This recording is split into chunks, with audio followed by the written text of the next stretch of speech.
ഒരു സവാള അരിഞ്ഞെടുത്തിട്ടുണ്ട്. വളരെ നൈസായിട്ട് ഒരു സവാള അരിഞ്ഞെടുത്തിട്ടുണ്ട്.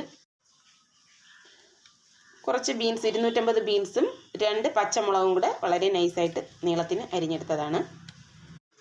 ഒരു ചട്ടി അടുപ്പത്ത് വെച്ച് ചട്ടിയിൽ കുറച്ച് എണ്ണ ഒഴിച്ചിട്ടുണ്ട്. എണ്ണ നന്നായി ചൂടായി കുറച്ച് കടുക് ഇട്ട് കൊടുക്കാം. കടുക് ഒന്ന് പൊട്ടി തുടങ്ങുമ്പോൾ കറിവേപ്പില ഇട്ട് കൊടുക്കാം. അരിഞ്ഞ് വെച്ചിരുന്ന സവാള ചേർത്ത് കൊടുക്കാം. ഇതിലേക്ക് ആവശ്യമായിട്ടുള്ള ഉപ്പ് ചേർത്ത് കൊടുക്കാം.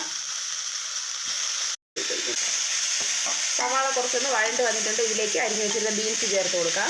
ബീൻസും പച്ചമുളകും നന്നായിട്ടൊന്ന് മിക്സ് ചെയ്ത് കൊടുക്കാം.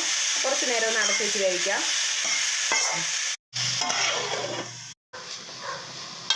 ഇതിലേക്ക് കുറച്ച് തേങ്ങ കൂടെ ചേർത്ത് കൊടുക്കാം. അടച്ച് വെച്ച് വേവിച്ചത് പുരട്ടി റെഡിയാക്കിയിട്ടുണ്ട്.